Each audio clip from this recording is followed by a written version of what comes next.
সব কেকের কিন্তু ভিডিও করা হয় না। মাঝে মাঝে কিছু ইমার্জেন্সি অর্ডার আসে যেগুলো ভিডিও চাইলেও করা সম্ভব হয় না। যেহেতু নর্মালি একটা কেক বানাতে যেখানে 1 ঘন্টা লাগবে, সেখানে ভিডিও করলে সেই কেকটার কিন্তু মিনিমাম 2 থেকে 3 ঘন্টা সময় কেটে যায়। মানে ক্যামেরা সেটিং করতে, তারপর হচ্ছে যে মানে ধীরে ধীরে কাজ করতে হয়, দেখে দেখে কাজ করতে হয়, ক্যামেরা অফ অন করতে হয়, অনেক সময় লেগে যায়। আর এই কেকটা ছিল 3 পাউন্ডের একটা স্ট্রবেরি ফ্লেভারের কেক। আমি 3টা স্লাইস করে নিয়েছি। প্রথম স্লাইসটা দিয়ে আমি সুগার সিরাপ অফ ক্যামেরায় দিয়ে এখন হালকা ক্রিম দিয়ে নিচ্ছি। ক্রিমের উপর আমি স্ট্রবেরির যে ফিলিংটা আছে সেটা দিয়ে দিব। যেহেতু আমাদের এখানকার মানে স্ট্রবেরিটা বেশি একটা অ্যাভেলেবেল না, আর মাঝে মাঝে পাওয়া গেলেও ভালো স্ট্রবেরিগুলো পাওয়া যায় না, সেই জন্য মাঝখানে যে পাই ফিলিংটা সেটা আমাদেরকে কিনে আনতেই হয়। তা না হলে কিন্তু আমি হোমমেড সেটা ঘরেই বানাতাম, কারণ ঘরে নিজের হাতে বানানো আর হচ্ছে যে কিনা সেটা অনেক তফাৎ আছে।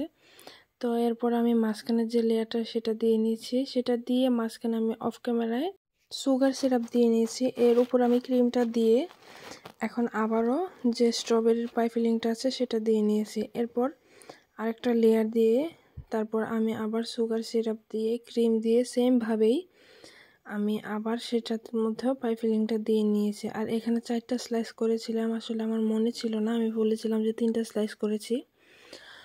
তো এখন আমি আবার একদম উপরের যে লেয়ারটা সেটার মধ্যে সুগার সিরাপ দিয়ে নিয়েছি, দিয়ে তারপর আমি এখানে হালকা ক্রিম দিয়ে ক্রাম কোট করে ফ্রিজে কিছুক্ষণ রেখে দিয়েছিলাম।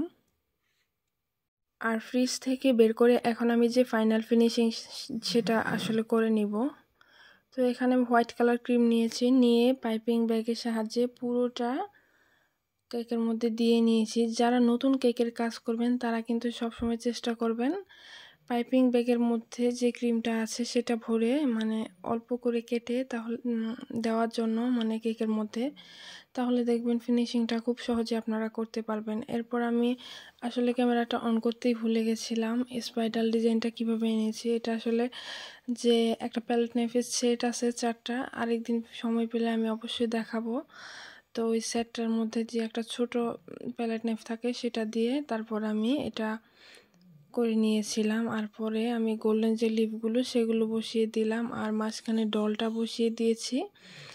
আর এই ছোটো স্টারগুলো এগুলো আলাদা আমরা কিনে আনি, মানে যে শপ আছে ওগুলো থেকে। তো এরপর আমি ওগুলো বসিয়ে দিয়ে নিয়েছি, আর একদম মাঝ বরাবর ডলটা বসিয়েছিলাম।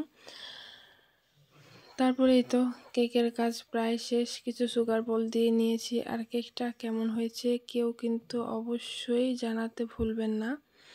সবাই কিন্তু কমেন্ট করে জানাবেন যে কেকটা কেমন লাগছে। আর আপনারা কিন্তু অবশ্যই আমার পেজটাতে যারা ফলো দেননি একটু ফলো দিয়ে রাখবেন।